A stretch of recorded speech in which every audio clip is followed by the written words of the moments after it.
Maswerteng hapon po mga ka-STL. Narito na po ang resulta ng STL Bataan para sa araw na to, second draw. September 23, 2025, araw ng Martes. Naway ang mga natayahan niyo po mga numero kanina ay manalo nawa ngayong hapong ito, 4 PM. Kaya't kunin niyo na po ang inyong mga ticket. Narito na po ang resulta.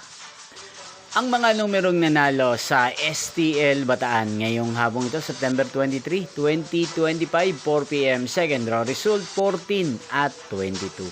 In exact order again, 14 at 22. At ngayong hapong ito sa STL Bataan, natin pong i-shoutout si Kuya Andres ng Bataan. Shoutout po sa inyo Kuya Andres, sana po ay nasa maayos kayong kalagayan. Inyo pong napanood ang resulta ng STL Bataan. Maraming salamat po sa patuloy niyo pong panonood at pagsuporta sa aking channel. Magkita-kita pong muli tayo mamayang 8 PM. Thank you for watching.